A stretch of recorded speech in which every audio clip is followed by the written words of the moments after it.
and I see it's keeping a close eye on the ground. So be ready, and we'll have a look. Now, it's so interesting that Steph managed to find that golden orb web spider. And the first one, I think, first one that we've seen this season. So possibly going to start seeing a lot more fairly soon. There it goes. Look at that. Do you see? Wait. But do you see that glimpse of blue? And watch, it might take off again. Look at that. Wow. Well done, Jean-Andre. Fantastic. That is great. And that's the blue I wanted to show you. That is the blue I wanted to show you. And it really, really is exquisite. Such a electric blue. Is he sitting up there?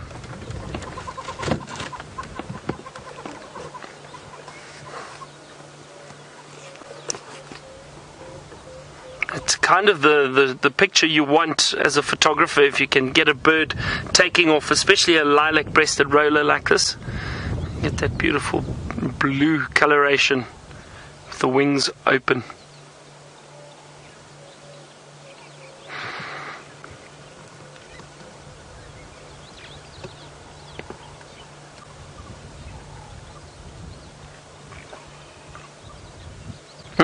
Well, I think, shall we continue? I'm heading towards some water holes. And just going to see if I get any activity of animals heading down to the water in this time of the afternoon. Maybe we're lucky. But James has got two tiny creatures he'd like to show you. Let's go see what they are.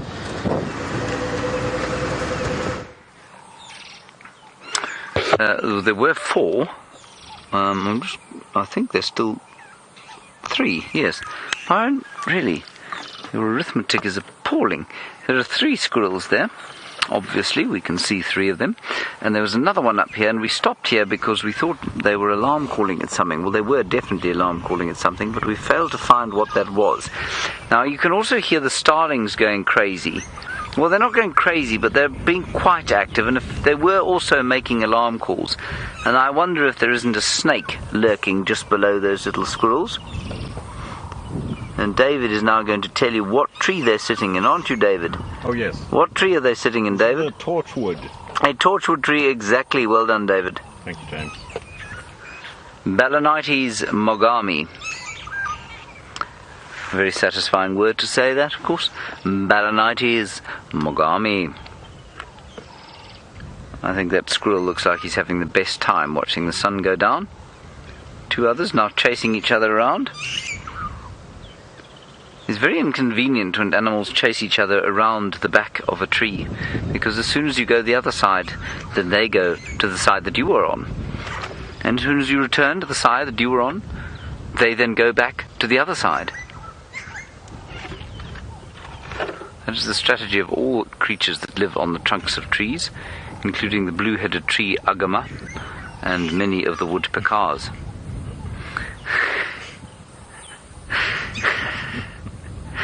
David, why do you laugh when we're looking at the squirrels? It's just the pronunciation. I don't understand why you find the squirrels so amusing. I think these are young squirrels that have just come out of their nest.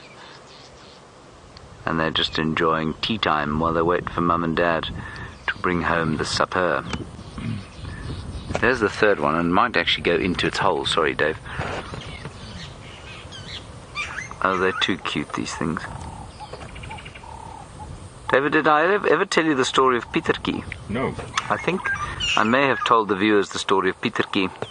But Pietertjie was, which basically means small Peter. Pietertjie was a squirrel owned by my friend Greta.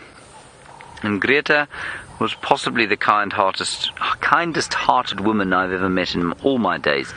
And she rescued a little squirrel up at Ngala, where we used to work, and she called him Pietertjie. And Pietertjie went everywhere with Greta, and Pietertjie lived on her shoulder, and mercifully, because she wore a white uniform, he didn't relieve himself on her. He used to relieve himself elsewhere, and then come back onto her shoulder, and Pietertjie travelled to tea with her, and the guests loved Pietertjie, and Pietertjie loved the guests, and Greta loved Pietertjie, and Pietertjie loved Greta and all of us. And then, one day, Pietertjie went climbing in a mopane tree, and unbeknownst to him, sitting in the boughs of the mopane tree. David, if you could just pan sort of into the boughs of this Balanites tree and pretend that it was a mopane tree. There in the boughs sat, hidden, an African goshawk. Now the African goshawk likes nothing more than a good squirrel for breakfast. And Pietertjie unfortunately met his end. The claws, talons and beaks of the African goshawk living in the mopane tree outside Greta's house. It was a very sad day, everybody. There was great tears, there was a great wailing and gnashing of teeth when Pietertjie unfortunately was found to be more useful as food than as he was as entertainment. Now, that's not a very positive story, and many of you will remember Sam Chevalier, who told us the story of his squirrel called Monty, and he felt so bad after Monty's end. At the end of the story, he felt he couldn't leave it at such a negative juncture, and so the only way he could make it a pleasant and positive squirrel was to say that Monty had been a positive squirrel. Pietertjie was quite positive too, unfortunately, but I can't put a sheen on the way he'd went. I'm sure it was very unpleasant, and it was certainly very unpleasant for all of us. That is the story of Pietertjie, David. Let us have a look at these Pietertjies, which seem to be in a much better state than Pietertjie of Greta.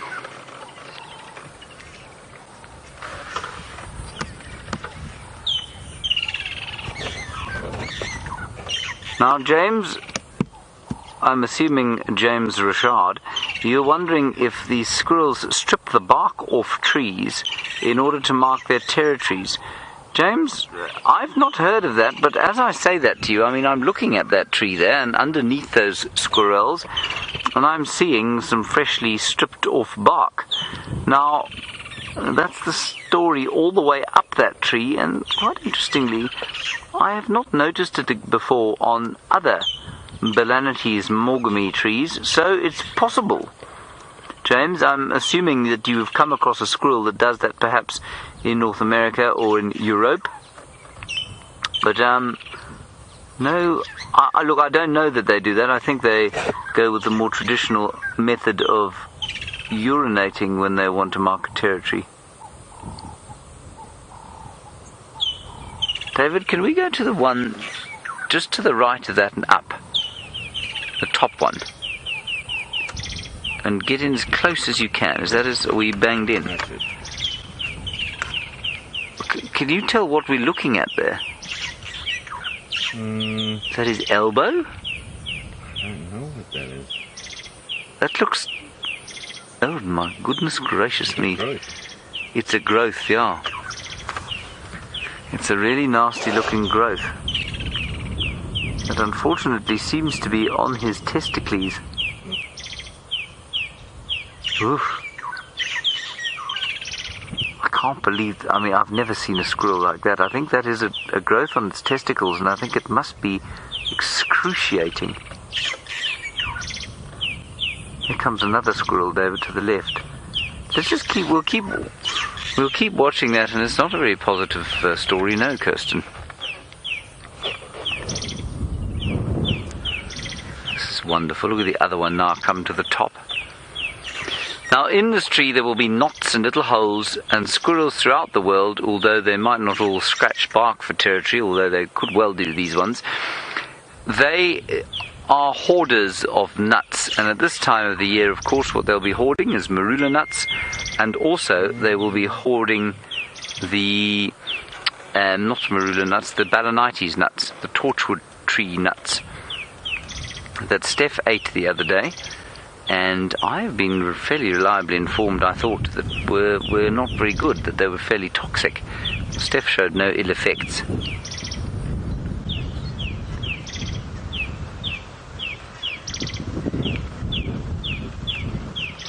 Papa, you're aged 4 years old, and you said, did the girl cry when the bird ate her baby squirrel?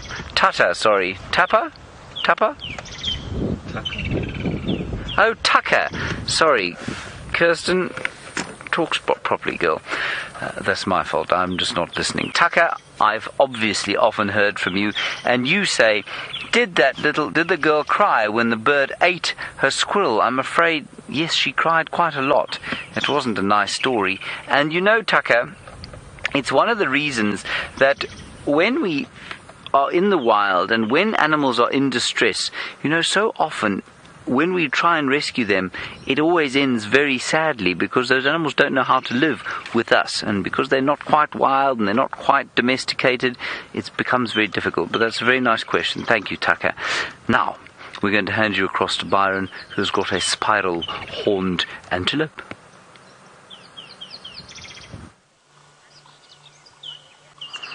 Well, the males have spiral horns, James, but we've got females here, and they don't have the spiral horns, but it is the kudu. I was hoping there'd be some males around here, and I'm just trying to have a good look. We saw some oxpeckers on these kudu, and you can hear them. And we saw one that looked like it had a yellow beak, but I think it was a young red-billed oxpecker. I don't think it was a yellow-billed oxpecker. But I want to make very sure, because the yellow-billed oxpecker are quite rare and you don't see them very often. So I'm trying to have a look, and of course I can't see it now.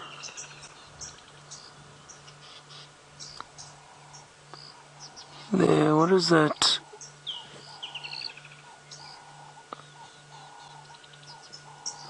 Perhaps, Jean, have you got it there? Yeah. Just so on this kudu on the left, it's on the back of that one. Let's see through there. Yeah, just let's have a look. Hang on. There, you see that? You see, there we go. There's a yellow beak on that one, but you can see it's definitely lighter in color than the others. Now, I'm not sure. Is it a juvenile? Hang on. Let me double check. Let's have a look at this, because that is not what a adult yellow-billed oxpecker looks like. Adult yellow-billed oxpecker has got a lot of yellow and a bright red, basically tip to it. No, I think this is a young red-billed oxpecker, but I can't seem to find an image. That's very interesting. I'll tell you why, because the juvenile that I can see seem to have a dark beak, and I can't seem to find one with a light yellow beak, but it's just the bottom. And I'll show you the difference between the two. Interesting to see though. Okay, now let's quickly have a look here. Now, that's the red-billed oxpecker. You can see very clearly in this picture. Hang on, how's that, Chandra? There we go. Do you see that? Now, I just want to show you, I mean, that's a lovely view of one too. Let's just have a look here. There, now, unfortunately, I can't zoom in on this, but look at those, but Chandra can. Look at these ones up here. These are juveniles. And you can see they've got dark beaks. They haven't quite turned red yet, but that one did seem to have, the lower beak did seem to be yellow. But now let me show you what, let me just quickly get the yellow-billed oxpecker, and now have a look at this. Look at that beak. You see it's got half of the bill is yellow and then the tip is red, but now I don't see, and there you can see it clearly too. Now even on these juveniles, there we go, there's a juvenile apparently, and also a dark beak. So I don't know where that yellow comes from on the beak of that little oxpecker. I'm stumped. I don't know if it's a juvenile yellow-billed or if it's a juvenile red-billed. Gendre seems to think yellow. I don't know. Why is it hanging around with the red bull then, Gendre? If it's a youngster. But I don't know. Now, was it Michael that asked what are they feeding on? And they're feeding on the ticks.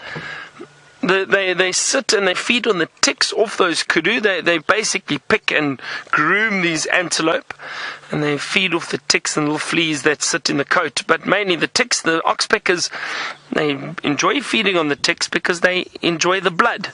That's where it comes from. That's why they eat the ticks.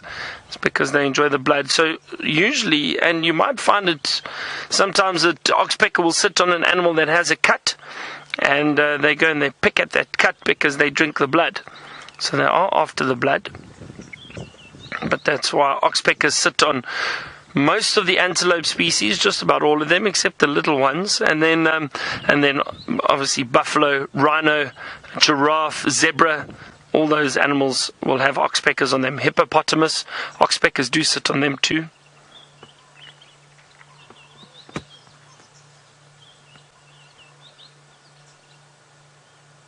Maybe it's a new species of oxpecker that we've just discovered, Jandre. What shall we call it?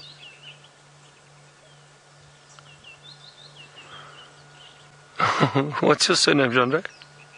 Awesome. Jandre Awesome. Okay. The Bandre species. Byron and Jandre? No? Not going to work. Anyway, no, yeah, I do apologize. We're just playing the fool. I'm just trying to have a look. I can't see that oxpecker again. It's a bit thick through here. I'm not, like I say, I just think I do still think it's a juvenile red-billed. Well, I think we're going to leave these kudu. Let's move on. Steph has a tiny creepy crawly he'd like to show you. Let's go and have a look. Look at what we've managed to find in this Bushman's grape over here. I wouldn't exactly call it small, but have a look at that epic caterpillar. Fairly large. I'll just clear up the space between it and you at the moment so that you can have a good view of it. Have a look at that. Isn't that just incredible? With the head over here hidden away in the foliage, the two false eyes on top of the head, giving it the look of something that's quite wary and aware. And that's because most things don't enjoy attacking you when you can see them. Most things enjoy attacking from behind or from above. And those false eyes just help this particular caterpillar. For whatever reason, I don't think it's particularly effective.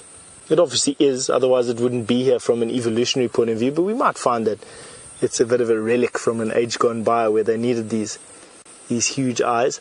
And then this tail, that tail spur there, which is quite diagnostic. Now, I think this is a hawk moth caterpillar. I'm not 100% sure. I'm actually going to ask you for your help. I don't have my butterflies and caterpillars book here with me. But those two eyes, the green color, those two eyes, and then the black and red tail spur and size, is the size relative to my finger. So probably about as long as 3/4 the length of a pen, and probably about as thick as a pen. And if you wouldn't mind seeing what caterpillar this is from. I have no idea. I think it's a hawk moth caterpillar with that little spur on the back of the tail, or that tail spur, and the two false eyes on the top. Which hawk moth I'm absolutely unsure of at the moment. So your answers would be lovely, and you can send them either using that hashtag Safari Live, or you can use the email address questions@wildearth.tv, and I'll share it with you, or just learn about it when I get home. It'll be nice. Nice to see her. Now, for me, the most amazing thing about caterpillars is, of course, the transformation from caterpillar into moth or butterfly. From a terrestrial animal that is eats leaves and vegetables by crawling around and has sucker-like feet and at the back to hold on, and grasping feet at the front to grab vegetation and bring it to the mouth, to something that is airborne, has wings, scales that refract and reflect the sunlight, and are nectar feeding with a long tubular tongue that they can uncurl and stick down into the heart of flowers and suck up nectar and suck up fruit juice, basically. It just is one of the most amazing things for me out here in the bushes, how you do that. It would be the same as us, I don't know, getting into bed one night, spinning our sheet clothes around us and waking up the next morning and falling into the water because we've got scales and a tail and breathe through a hole in the top of our head. You know, it's just something bizarre. It's to change a medium, change the way that your body functions. To do that, you need a lot of energy. And the energy comes from the vegetation that they eat. These insects are incredibly good at accumulating that fatty deposits needed for that transformational change. And their body goes through a change. Their cells change, break apart, and basically reform at a cellular level. This whole thing disintegrates, becomes a mush, reorders itself, and comes out with wings, scales, a long pointy suck proboscis mouth part. Just blows my mind. Now, Mike, you've asked me if this particular caterpillar is poisonous. I don't think so, Mike. The general rule of thumb out here with caterpillars is you can eat them as long as they don't have aposomatic colors on. So that would be bands of yellow, black and red. Now, this particular caterpillar does have a band of black and red on the tail there, and it absolutely does have yellow on the false eye on its head here. But those aposomatic coloration is when you have alternating bands of that color, and it must look pretty angry. You know, you get something like that dice moth caterpillar, or there's any number of insects out here that look cross. You know, they just have those bands are bright and a big bold warning. This one isn't. This one quite clearly is just trying to act like a leaf or a stick. The safe thing to be, if you were going to utilize this as a food source, Mike, would be to squash out all its insides and then pop it into your mouth. Even safer yet would be to fry it up in a pan or on a fire over the coals, and then when it's nice and black, pop it into your mouth. Always, though, squeezing the insides out. You don't want to eat what's inside a caterpillar. They can sometimes eat some poisonous things. Right, we're going to leave this caterpillar alone for the evening. For those of you who are going to send in some of the answers to what it is, thank you very much. And let's send you off to Byron. I don't know what he's got actually.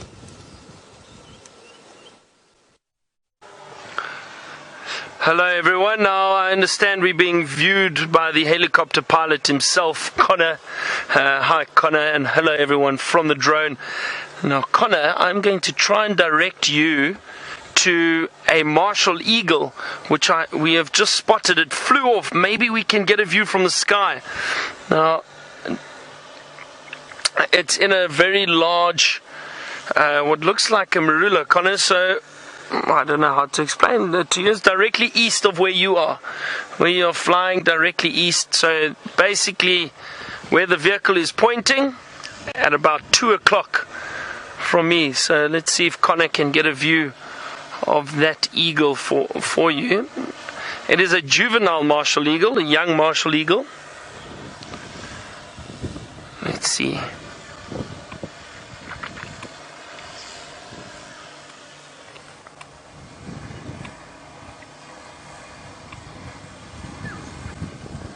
Okay, there we go. You can see that juvenile marshal sitting at the top of the tree.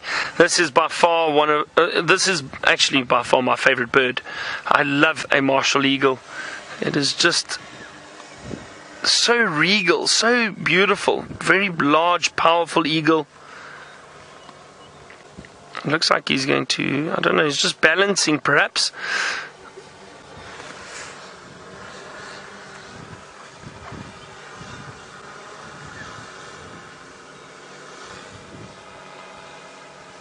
Still sitting up there, a beautiful bird. Now, we've been seeing some of the leopards. I don't know how to, sorry, I'm just thinking now. I don't know how to explain to Connor the best way to get to that bird to try and view it from the air. It's on the other side of the vehicle. If Kirst, I don't know if you can explain to him, but he's on the other side. He should move directly over me and in the opposite direction to where he is now. Anyway, but I've been chatting, or we've been seeing some leopards with monitor lizards recently. I think it was Tundi. I can't remember if Tundi saw. This was a few weeks ago. I think it was with Jamie. But then, and then recently we had the young cubs of Karula, Hosanna and Shungile that managed to find a monitor lizard. I'm not sure if they killed it.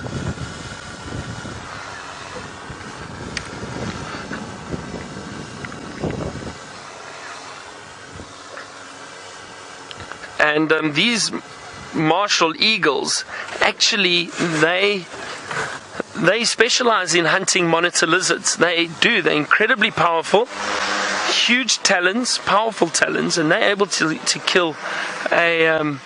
Let's see, Connor's heading a bit closer to that eagle. There we go. You're in the right direction now.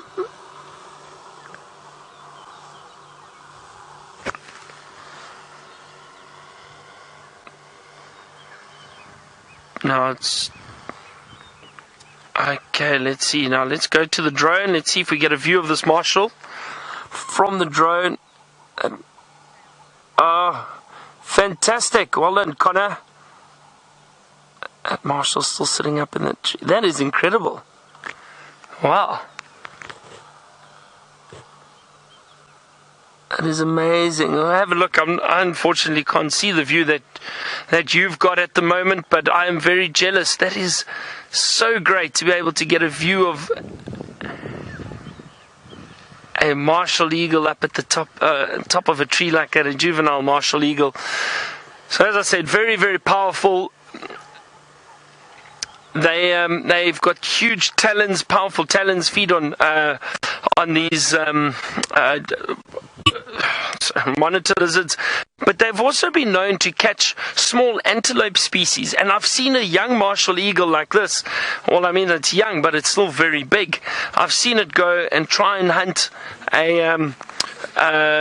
a clip springer, which is small antelope that jumps on rocks. I haven't seen any on Djuma before, but we do get them in the Sabi Sands. About the same size as a steenbok, maybe a little bit bigger. But I've seen one of these juvenile martial eagles swoop down and try and catch this clip springer. So they do catch young antelope, maybe impala lambs too. They've been known to catch them.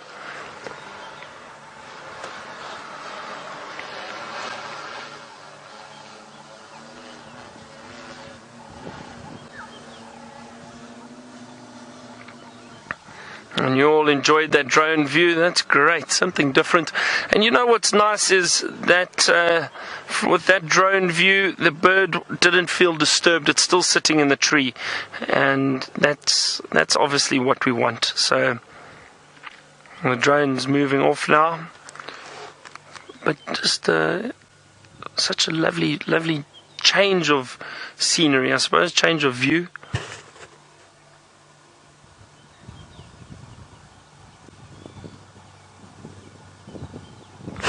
It's such a great bird to see, and wonderful light on that eagle too.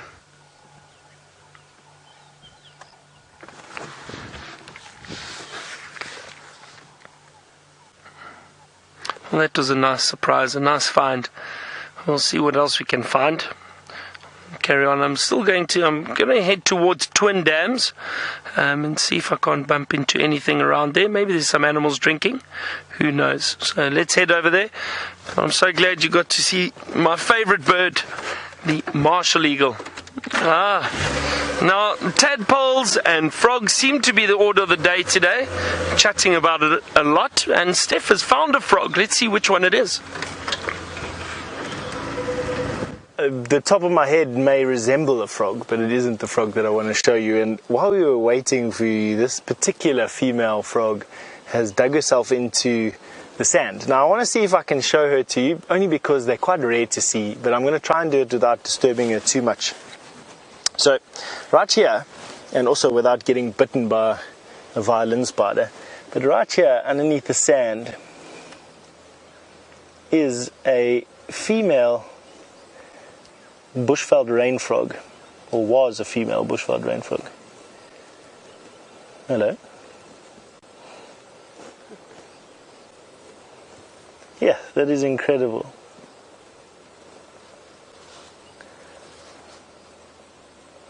Literally disappeared.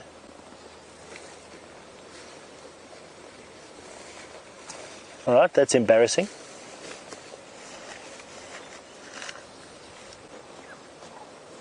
That is amazing.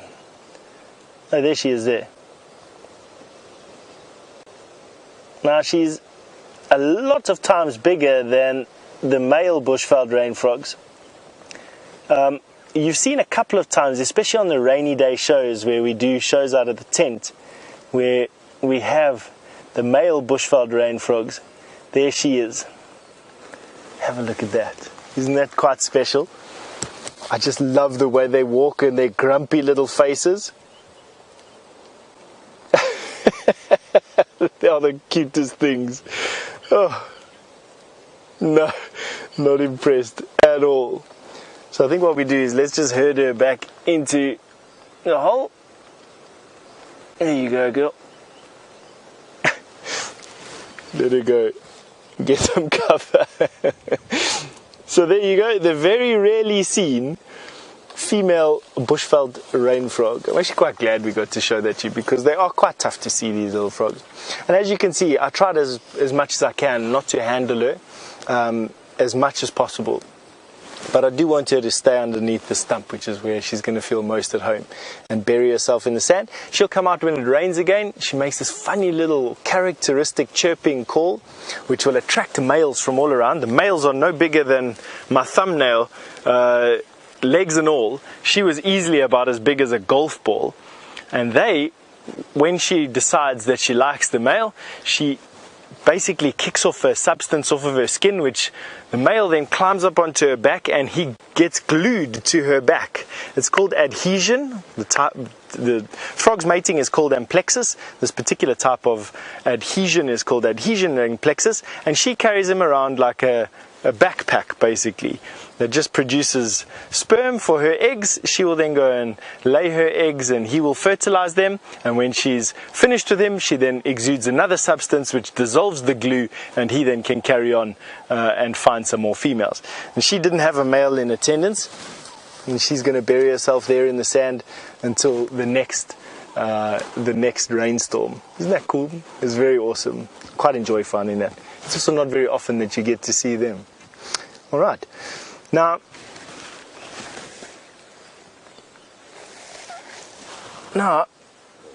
we've got a pirate fly that is busy feeding off of a termite. Now, right inside there, when we lifted up this log to follow this particular frog, we uncovered some termites. The termites themselves are here. They've all gone now. And the pirate flies, there's one pirate fly. I'm trying to show him to you. Let's see if he comes into the open. While he comes into the open, I have a chance to hopefully solve that quiz with that caterpillar that we were with. So Michael, who says that he's all the way from the UK, so difficult for me to hold you to this, Michael. Excuse me, Roger. So Roger, difficult for me to hold you to this, and quite rightly so. I mean, we're all just taking a chance at this one. You said the silver-striped hawk moth was the moth that belonged to that caterpillar. You know, thank you very much for your answer there. It sounds feasible, why not? So until proven otherwise, let's make it the silver-striped hawk moth. And thank you very much for that, Roger. So obviously you used that black and red tail spine, and then those two quite prominent yellowish eyes on top of the head of that particular caterpillar to help you with the hawk moth, and then which species it was. So quite nice. I quite enjoy the hawk moths. Quite fast flying. Right, here we've got that pirate fly back again. So there's the pirate fly there. And they feed off of termites and ants, in particular their larvae. But when every now and again you uncover something like this at the moment, they will come and pick up termites. They've got quite a nasty habit of picking up the termite and then just sucking it dry from the back. They don't even really kill it. They just literally pick it up, suck it dry, and then leave it, going on to the next one. Quite horrible things. I don't want to be a termite around pirate flies, to be quite honest with you. They're not my favorite thing. Interesting flies. nevertheless. All right, so while we carry on, and we're going to start making our way home sometime soon. It looks like the sun is going to be going, but we've still got quite a few segments left, hopefully. We're going to send you over to James, and we'll catch up with you when we find something else interesting down here. There we have, everybody, the bird that Byron said this morning we cannot see. And it is a Nat.Geo. Isn't that lovely? Now, it's not a most spectacular bird. It's a member of the Cisticola family. But there it is, doing its call, and he's absolutely right, of course, Byron. It's hardly ever seen. It doesn't often sit on the end of a tree like that and call, certainly not in my experience. And subtly different, you can see, from a rattling Cisticola. Much greyer. Isn't that cool? I think that's probably a new bird for many of you. Byron is now asking if I'm sure that that's what I saw. Well, Byron, of course, if you had been watching this, you would have seen it going as the sound came out, which means that, yes, I think unless it is a ventriloquial rattling Cisticola, which I think is highly unlikely, it is indeed a Nat.Geo. Byron, sucks to you. Right, let's go into the clearings.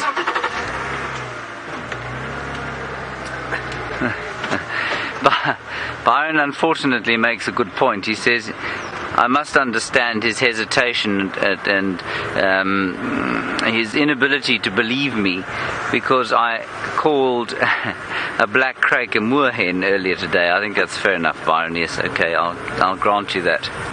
That was a dreadful mistake.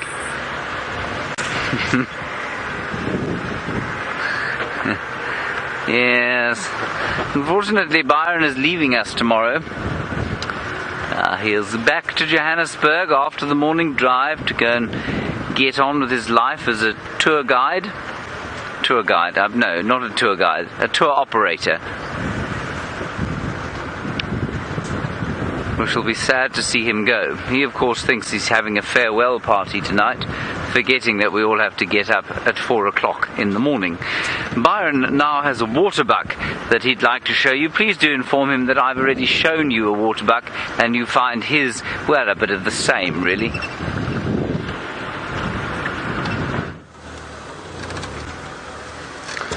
Yeah, James, watch out for those birds that you are identifying out there. Look, but it happens to the best of us. I'm not saying that I always get the birds right, but I'm glad you saw the Nat.Geo. And yes, I have found waterbuck, but I think these are far more beautiful than the ones that you got to see earlier, James. Or maybe not. So, James, is it not a farewell party? Is it more of a celebration that I'm leaving tomorrow? I think maybe that's...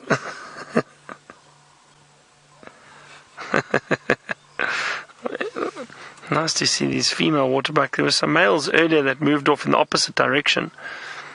But there's a young male.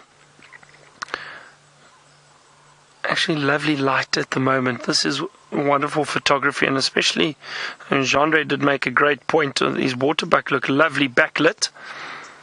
You can see those hairy coats in the sunlight. Very nice.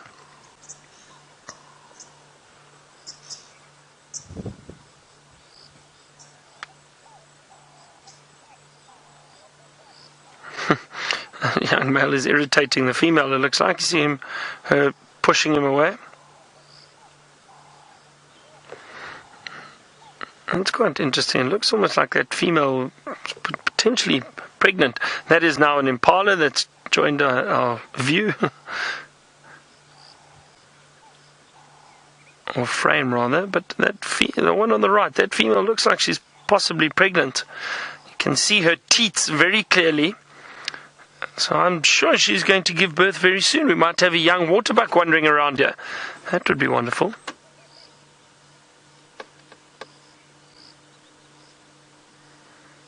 There's the impala ram.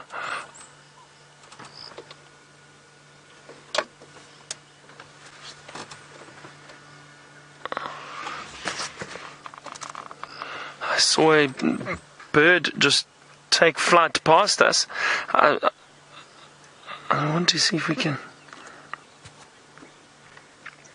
Mary, no. Antelope species, different species do not fight with one another. Not at all. They won't. I've never seen a impala take on a big waterbuck or a waterbuck take on a wildebeest. There's no reason for them to fight at all. There's no competition between them, so they wouldn't fight. So no, Mary, they do not. The only time antelope will fight with one another is if it's males of the same species and it's for dominance to try and mate with females. That's it.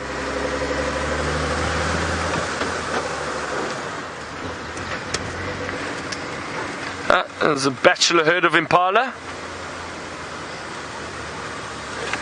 That's also very nice.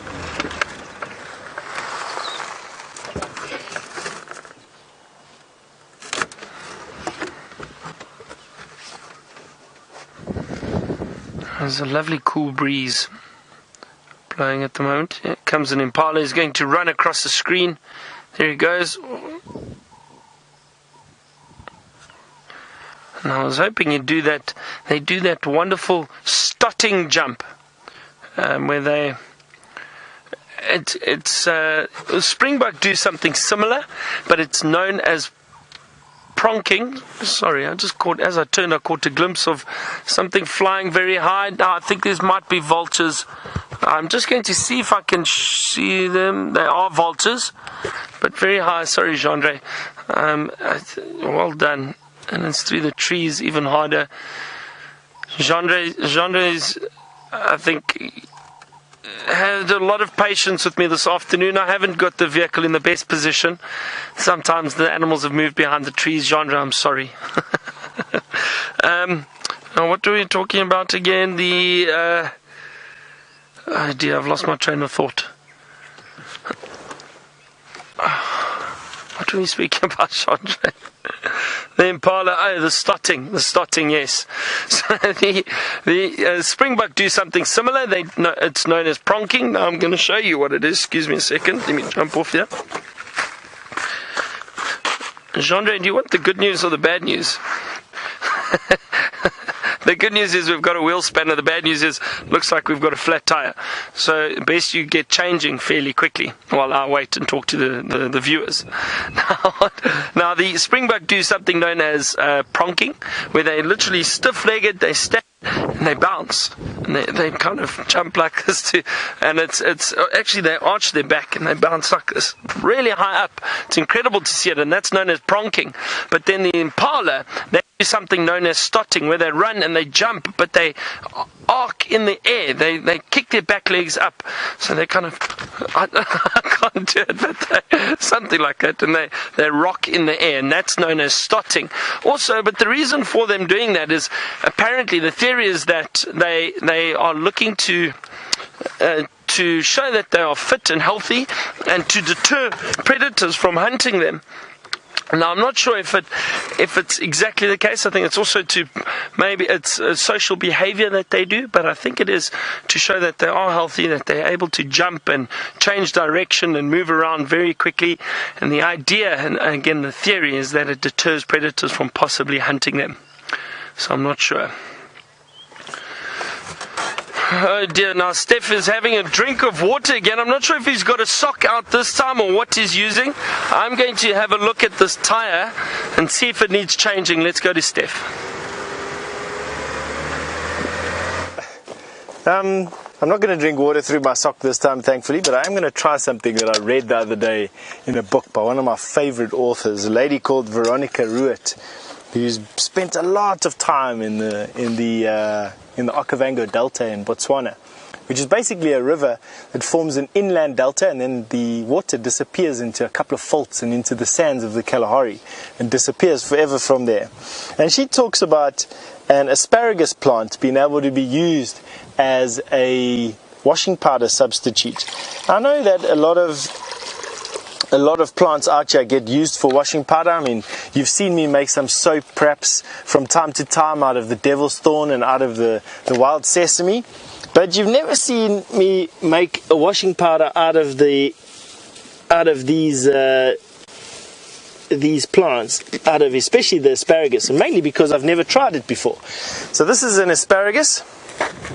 It's a particularly spiny plant, and you can eat the new shoots of the asparagus, so you can break off the ends of the asparagus like this, and you can eat them. They don't taste particularly good. And they're pretty good in iron and stuff like that, but apparently you can also shake them in water, and it's supposed to produce a type of foam. So, I must be honest with you, it isn't the best thing ever. So let's just see. I've used the last little bit of my water for today, my ration. And you're supposed to agitate the water, and it's supposed to foam.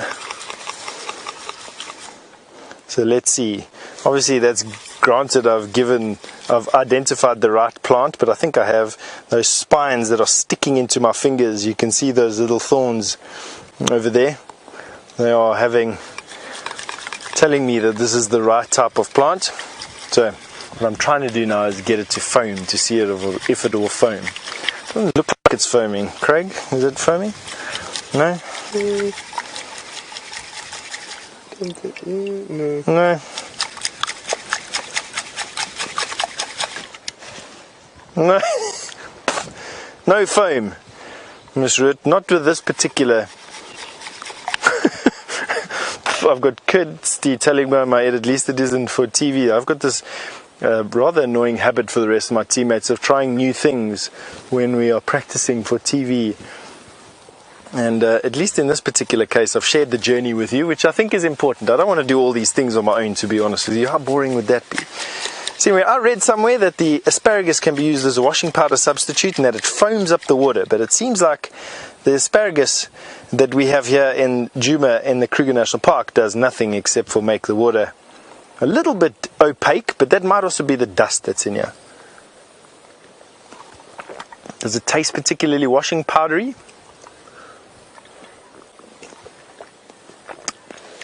I wouldn't say it's the nicest water that I've ever drunk, to be quite honest with you. It's not particularly tasty.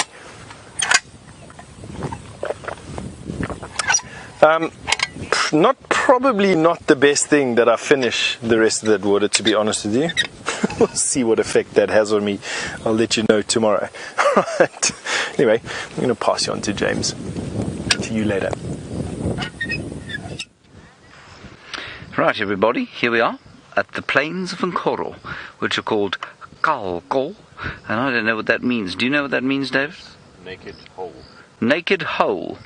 Are you sure? Yes. Naked mark, rather. Who told you that? I'm Afrikaans, James. You're not Afrikaans, David. Your name is Eastor. Yes. Well, my mom is. Your mother's Afrikaans. Yes. And so Kalko means naked hole. Indeed.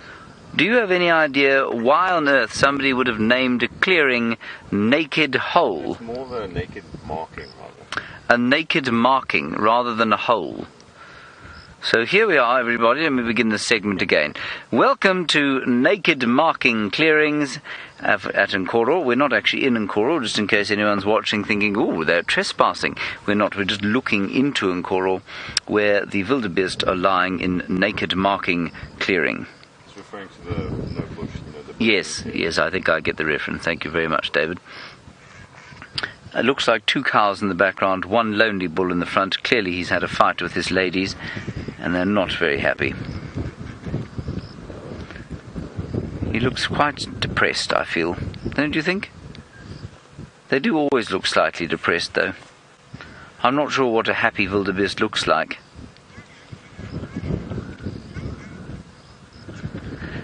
Now, Brianna, you're in Ohio, and this question's actually quite easy to answer for yourself, simply because it's a common answer. You say, how long do wildebeest live? Brianna, they live probably for between 14 and 16 years. Now, interestingly, that is the potential age of just about all the antelope species out here. Impala, probably 12-ish years. The waterbuck, I'd say 14 to 16 years. The kudu, bulls a bit younger. Cows around that age.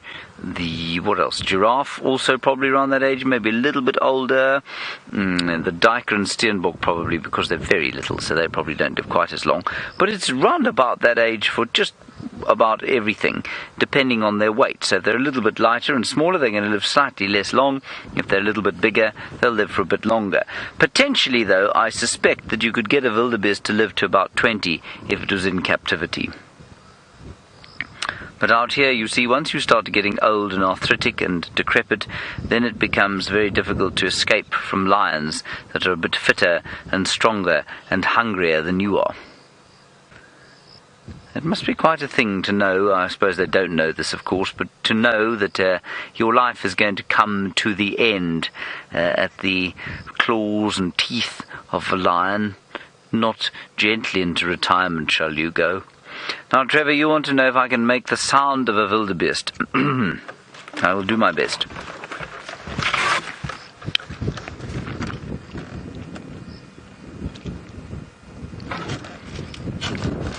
Bow. Bow. Bow. Bow. That's what a wildebeest does. That's why it's called a gnu. It goes... Bow. Bow. Bow. How's that, David? Great. Okay, good. Let's have one last look at the bow, and then we'll press on to Buffalo Pan. I also would like you all to very much have a look at the beautiful cloudscape that is on the horizon there. David, all sorts of lovely colours there. White, of course, a very pale sapphire blue surrounding the clouds, moving down towards a sort of peachy ginger colour at the bottom of the thunderhead. It's all rather pretty, I'd say. Steph has become overwhelmed with exhaustion during the course of his walk. I suspect he may have poisoned himself almost to death by the asparagus. Let's go and find out. I haven't poisoned myself with that asparagus, but as we'll say, time is yet to tell. Now, we've got this little insect in front of us over here, one of my favorite. This is called the hairy bee fly, and is a type of fly, so a real dipterid. So bees and mosquitoes, flies and mosquitoes, and just have a look at that. You see, it's covered in these fine hairs. It looks like a little flying cotton bud, and has a long proboscis from which it sucks the nectar out of flowers. Now, the ecological importance of these bee flies is that there's a bee fly in the Cape that has a proboscis that is many times the length of its body. In actual fact, it holds the record for having the longest proboscis to body length ratio of any insect in the world. That belongs to one of the bee flies, and they're larvae of significant importance to people because they lay their eggs on locusts, and the maggots control locusts, so they feed on locusts and therefore keep locust numbers down, and so help with grass propagation and the health of an ecosystem.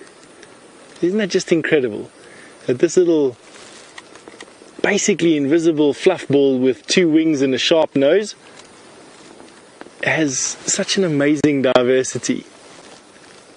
Now, they are active during the day, during the heat of the day actually, and so at night time they find them rest like this one has a little bit earlier on this evening, and will eventually then just spend the night probably here unless it gets disturbed. It gives us such a nice time to actually have a look at it and to study it in just even a little bit of detail that we have. So true fly, having just the two wings. What it would have underneath and slightly forward of those two wings are two vestigial wings, or the remnants of when it used to have four wings. Most of the insects have four wings, except for the dipterids. And just have a look at that fantastic creature. What the fur on them is for, I wouldn't be able to tell you. Generally speaking, fur is a type of insulation. So it could be, and this is just a guess on my part, it could be because they are so active during the day and during the middle of the day that those hair that you're looking at there helps to insulate them from the heat of the sun. It could also help to ward off whatever predator. Perhaps with them flying around in the middle of the day, there's something that enjoys eating them, and that fur on their body helps to deter them being preyed upon by that particular type of predator. I'm not too sure. Could be any one of dozens of different reasons why. This fly is just being really obliging with us this afternoon. Really quite awesome. I don't think I've ever had a bee fly sit quite so still with us being quite so close. Pretty awesome afternoon, I must be honest with you. I'm having a lot of fun over here. Alright, I'm hearing we need to reboot this bushwalk back. It's getting to that time of the day where we need to just push the reset button again. And so we're going to send you off to James and catch you on the other side of the reboot. Right, we are live now. Kirsten, just to keep you aware, I think we are running out of comms, but that's alright. We've arrived at Beefalo Pan, where there are no beefaloes. But what else will we find here? We found a hippo here the other day. Lots of weaver birds. We'll find out how their lives are going, progressing.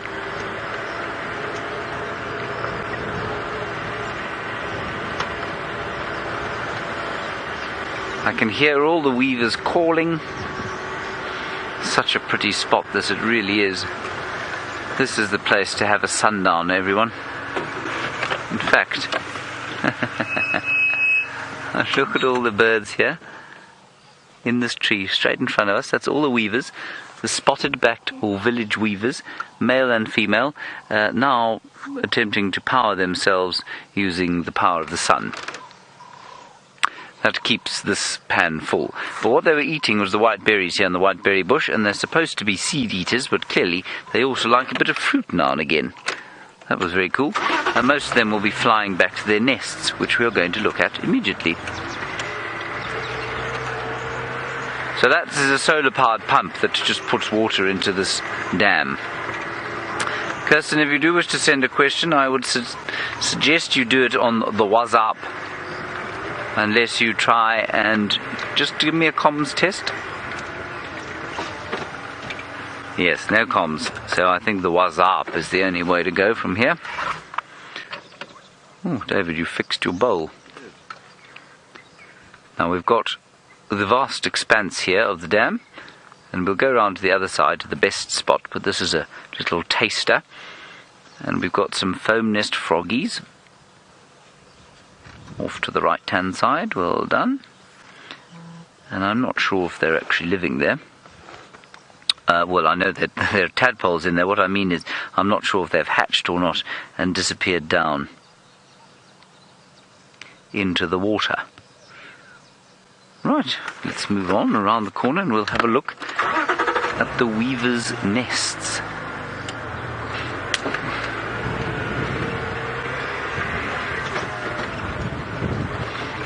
It's a very pleasant spot. This really is the ideal sunset spot, and we will actually get the sunset from this very spot.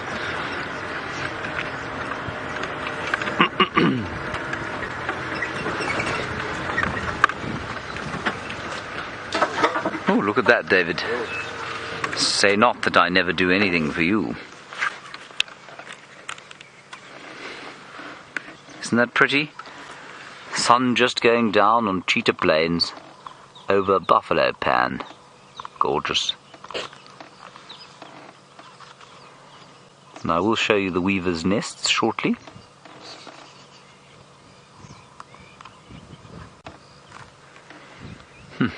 That's very pretty indeed. David, how do you make the picture so pretty? I mean, that is astounding. Lots of practice, eh? I'll safely tell you that the picture I'm illegally taking now doesn't look anything like that. Anyway, that's just the way it goes. Oh, there's the hippo.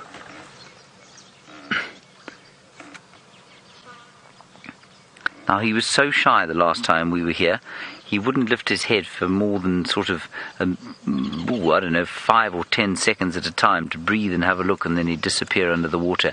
That is a big hippopotamus. That is not a small fellow. And I think that he's may even be an old bull that perhaps has lost out a territory and he's just sort of come to retire here for a while or to recuperate from a big fight. But he is massive. That's a full-grown hippo bull, that. A very tired full-grown hippo bull, apparently. Look at him sleeping there. Isn't that great? Just dozing off quietly to himself. Marvellous. Then, David, as the hippopotamus falls asleep, let's go up to the tree to see how our weavers are doing. Oh, look. Debbie, you're in Vancouver saying that you love this dam. It's your favourite dam. It's my new favourite dam as well. There are a whole lot of actual building operations in progress. There's one. Now, what I've never seen, what you read about, is that the females will tear apart a nest that they don't like. And I've never seen that. Quite like to see it. Although I'd probably feel quite sorry for the bird whose potential consort was tearing his beak apart or tearing his home apart. They're all going crazy suddenly now. Here they're all coming back.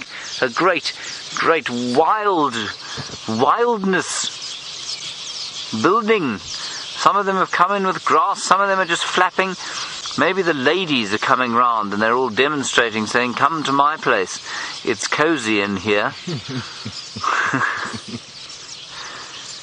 I think that's what's going on. Some of them, however, are going to be sorely disappointed because they haven't finished their homes. Now, apparently, despite the fact that this is an absolutely stunning and fascinating sighting, Stefan Winterboer has a sunset that tops even what we have here.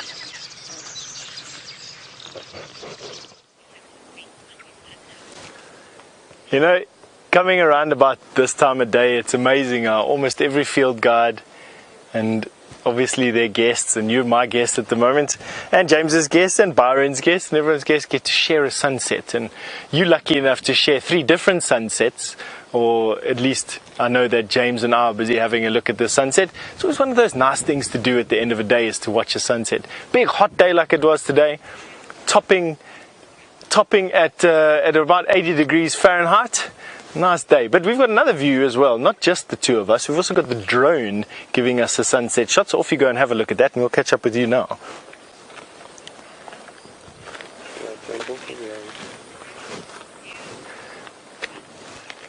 Just have a look at that now. Sun setting in the west. Absolutely clear blue skies from the rain that we've had here over the last couple of days. So nice bright sun, definitely not that red sun from all the dust that we have in the atmosphere, so that nice bright yellow ball, and it should be going down probably in the next sort of, I would say, less than 2 minutes. That sun will be completely gone and setting right over the Drakensberg mountains that you can see way in the distance off to the left and right of that glowing orb at the moment. With such a clear sunset, I would imagine that sunrise tomorrow morning is going to be equally as brilliant. If it's not covered in clouds, there's some towering clouds, both in the direction that you're looking at over the escarpment, but also around us on the eastern side. Really beautiful, beautiful. Wasn't that just epic? I quite love that drone. I must be honest with you, it adds such a nice dynamic to you being able to see where we are and what we get up to, and to share that sunset. So I predicted that the sun would be gone in about 2 minutes, and I think we're going to stay here for those 2 minutes. Have a look at that high level cloud now coming out and being refracted by the sun. That is cloud that's lying, or ice clouds lying very high up in the atmosphere, is being reflecting the sun's rays as the sun is now striking them from the bottom. Very cool. Oh, the end of a day. This is one of those times where you can just sort of sit back and breathe out big chunks of air and energy. Not every day that you get to enjoy a sunset like this, I must be honest with you. We're standing on top of a termite mound, not because we've been chased up here by an elephant, but it's because it gives us a little bit of elevation over the vegetation around us and allows us to actually see the sun going down. Now, of course, it's quite bad to stare into the sun when it's this bright, when there's a lot of dust in the atmosphere and the sun is this big red ball, and you can stare at it for a little bit longer. But in this particular case, that sun is just extreme. Alright, now for another view, just before the sun goes down, we'll see you on the other side of the sunset. Byron's busy having a look at what the sun is doing to the clouds where he is at the moment.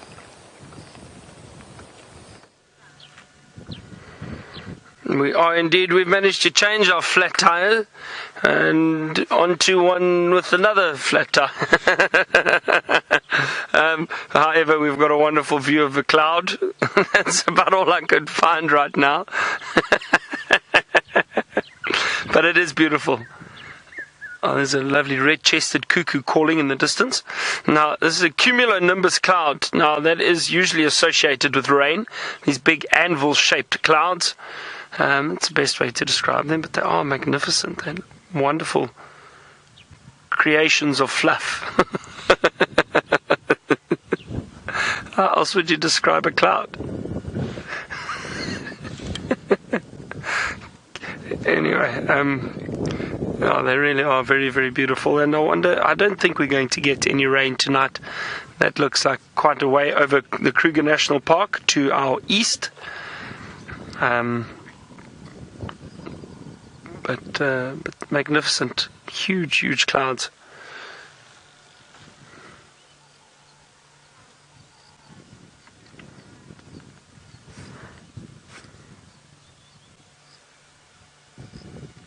I think what I'm going to do is we're going to start kind of making our way in the direction of camp. And we don't want to be stuck out too far with two flat tires. The one is going down. The one that we changed is going down at the moment. Murphy's Law, I suppose. You check these tires all the time and they get fixed and repaired, and the next thing, somehow, miraculously, they go flat. I think James and Steph probably sabotaged my vehicle before we went out. This is a going away present, perhaps. Who knows? Kirsten says it's because they don't want me to leave. Well, thank you, Kirsten. I wonder if that was said in jest.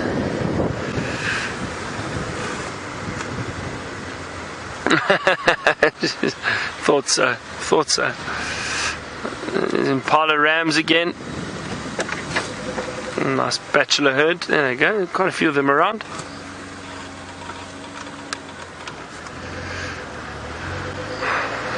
We've had a fairly quiet afternoon, I suppose, on our side. And it happens like that. I must be honest, I was just thinking, quite a few of the drives that I've done recently, the last few days, we've seen so much. We've had cheetah, we've had leopards, we've had lions, we've had elephant. There's been a lot going on. And then every now and then you get a drive like this where it just gets a little bit quiet.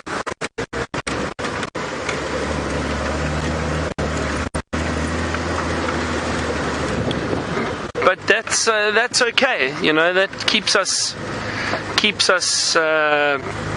humble, I suppose, because you know you can never guarantee you're going to see anything out here. I think maybe that's my tip of the day today. I haven't given a tip of the day today, I don't think. Did I this morning? I can't remember, Kirst. The days start rolling into one.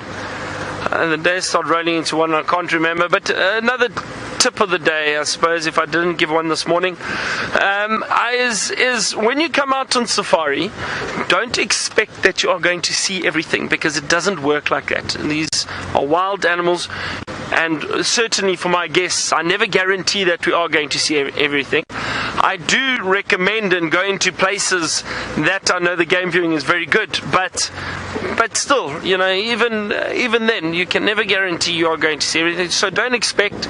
Just let the bush kind of reveal itself to you. I think that's probably the most important thing. Things will happen around you, but don't just expect and assume you are going to see everything, because it doesn't happen like that.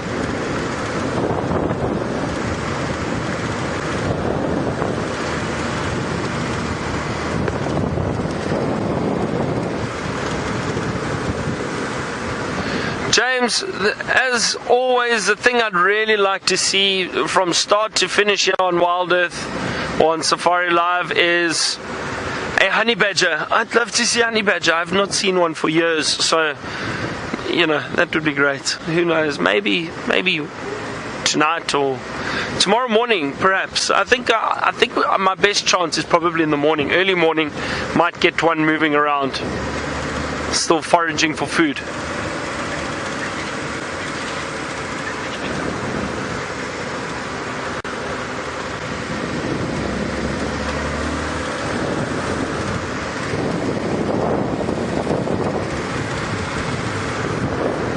Can hear some cicadas calling off to the right. Let's see if we can hear them quickly. Hold on. Here we go, the cicada. It's incredibly loud, that sound of the cicada bug.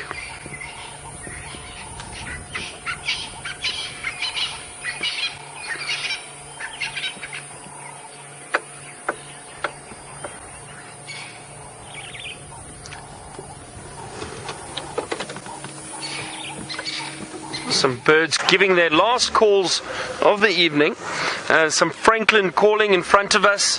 I could hear some doves calling.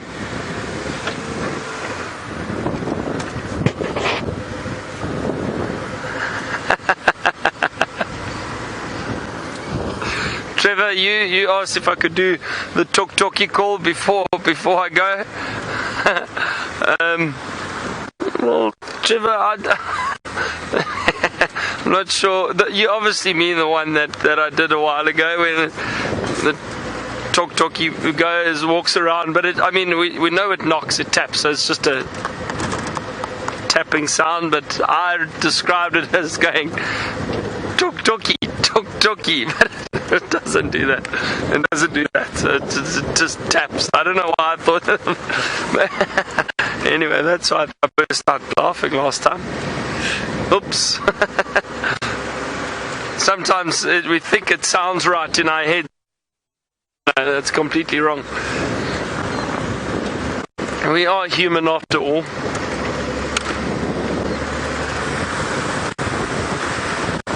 Just keeping an eye on this tire. Seems to be okay. I think if we pump it up, it would be fine. I've managed to find something. Some primates walking across the clearing.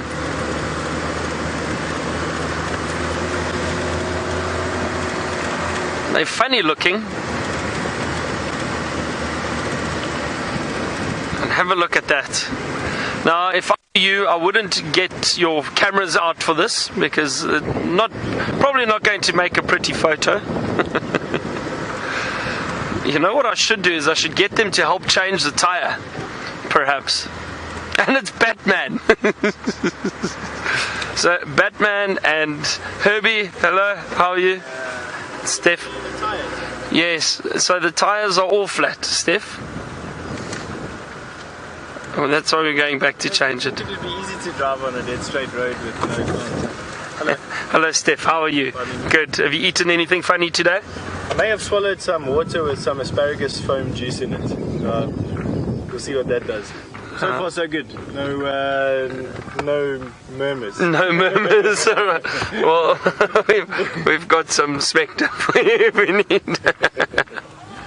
Alright, well, we'll see you later.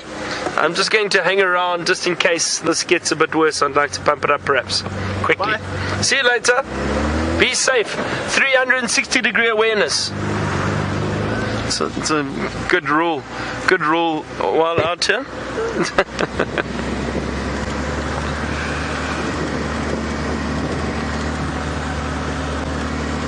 Alright, well, We've just passed Steph. Quickly go back to him and let him say goodbye to you.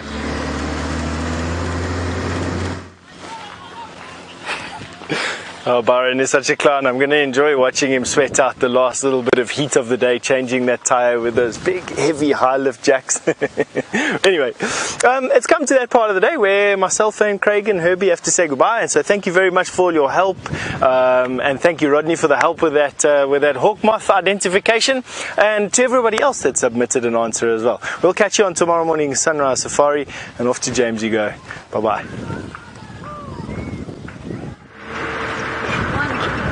Now, it is, of course, very wonderful being out here. This horizon has turned a sort of honeyed ginger colour. There is some zebra up ahead, and we are going to head away from Cheetah Plains. I, of course, will now come here every single day to see if I can't find the cheetah that we saw in this area some time back. It's just a kind of psychological problem I have. Once I've seen it... Ooh! Whistling ducks. There they go. Whistling they were. That was very nice. Anyway, I'm just talking about this psychological thing that us guides have. As soon as we see an animal in one place, we kind of assume that we're going to find it there again every time. I've stopped here because this is the most perfect pond for a frog. Doesn't it look perfect? Now, if I was a frog, I would be sitting on one of those aquatic plants. They're not lilies, but they're pretty close to it, and I'd be singing my head off. Have you got one? Oh, the ducks. Not a frog then, a duck. No, that's all right. Well done. Let's try one more look for some frogs. I can hear quite a few in the pan sort of behind us, but I think the ones that live here heard us coming, and then they stopped their chirruping and chirping. Good. On we go. And this is the first night that at 6:30 I've thought to myself, I hope the bushwalk is back, because it is just sudden. It's not sudden, of course, but we're now going to have to drive a little bit with the lights on at the end of the drive, because it's getting that much darker as the season progresses.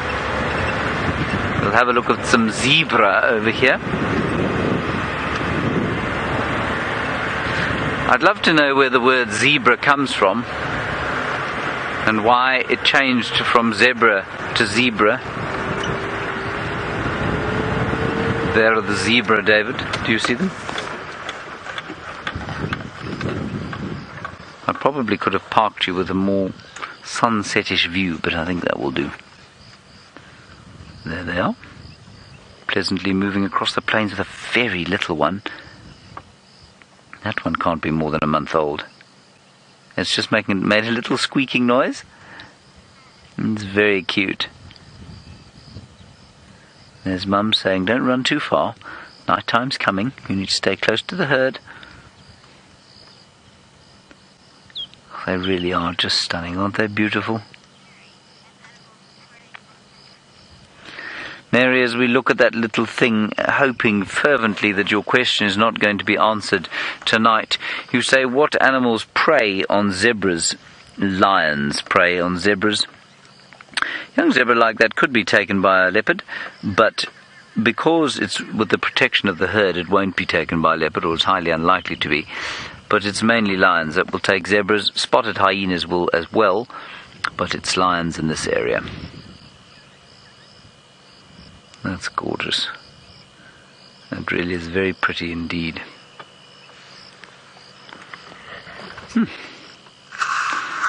All feels right with the world as the sun goes down over Cheetah Plains, and the zebras will probably spend most of the night here. They may head off towards Mala Mala, which is not far from here. And they've got some water there. In fact, there's water everywhere. I think they're probably just going to spend the night in the clearings here, hoping desperately not to be eaten. And the little one will cavort around until one of them disciplines it. There's quite a lot of discipline that goes on in a zebra herd.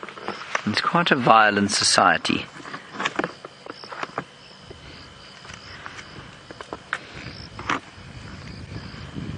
And you might also just be able to hear the sounds of a few crickets in them. You can hear a mole cricket going in the grass. And Marcy, you say this is your very first time seeing a baby zebra. Well, I'm so glad, because I think they're rather spectacular, aren't they?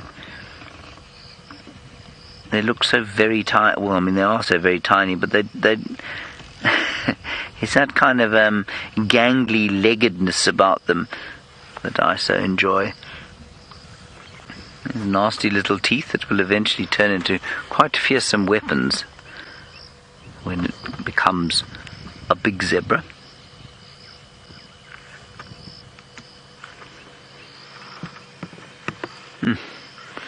What a perfect little scene we have going here. In the background, like I said, the mole crickets, a couple of birds calling, some starlings, some frogs way in the background. Toop, toop, toop.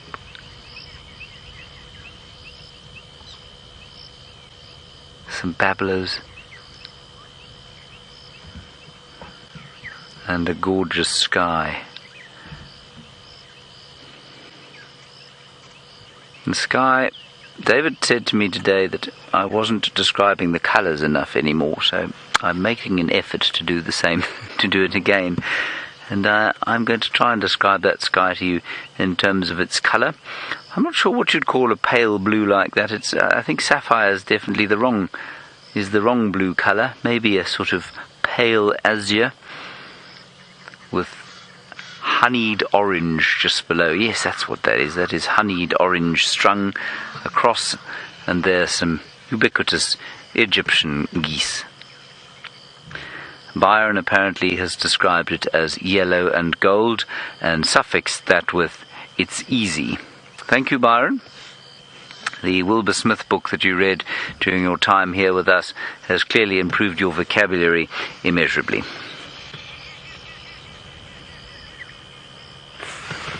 Let's carry on.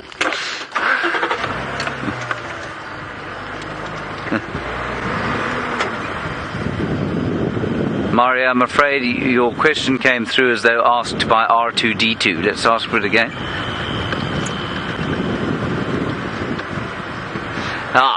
Zebra males, are there any there? Yes, there are.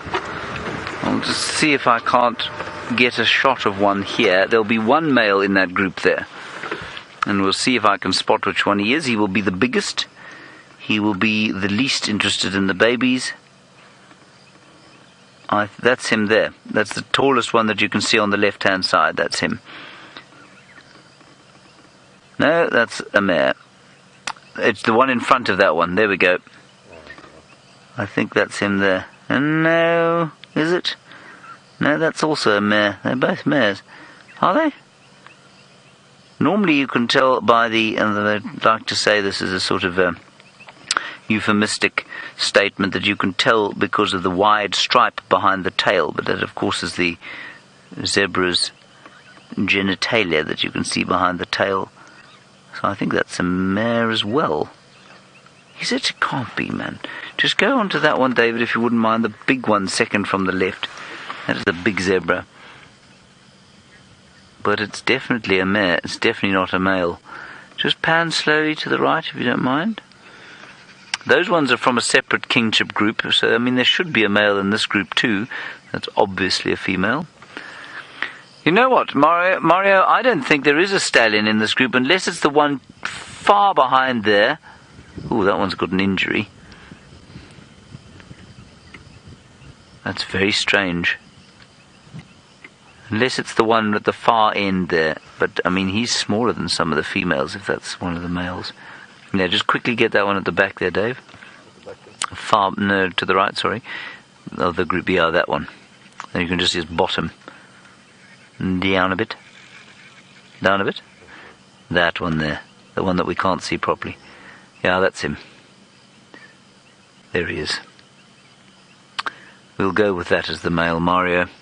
And we'll zoom out before I can confuse you further.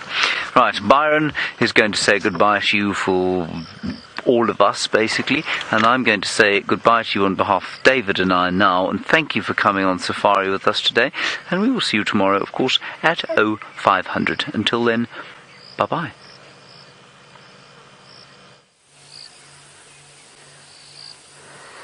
Thank you very much, James. Perhaps the book I'm reading has helped a little bit with the vocabulary. Who knows?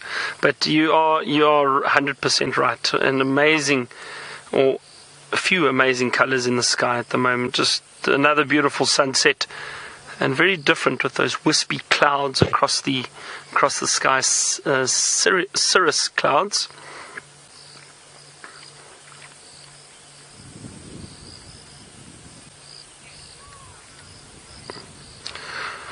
Lauren, favourite experience this time round at Safari Live? What would it have been? I'm trying to think. I really enjoyed seeing that elephant swimming this morning. That was just so wonderful to see. I enjoyed seeing Karula and her cubs with that monitor lizard. That was unusual, a big monitor lizard. What else did I see this time? Hard to, Karula on foot, finding Karula on foot, that female leopard. I mean, something like that is really great. And I think those elephant that we saw on foot, the other two. So I think the walking experiences have been great this time around. Viewing an animal on foot is completely different, and it was a wonderful experience. So I think, those few highlights would definitely be highlights for this trip. And who knows what the next trip holds. But thank you very much again, everyone, for joining us this afternoon. So I know Steph and them all said goodbye already, and so did James and Dave, and from myself and Jean-Andre. And a big thank you to the voices in my head, Kirsten, and I'm not sure who was with Kirsten this afternoon in Final Control. I think it was Louise. Thank you so much, ladies, and thank you. We'll see you all tomorrow morning for our sunrise safari, my last drive with you for this stint.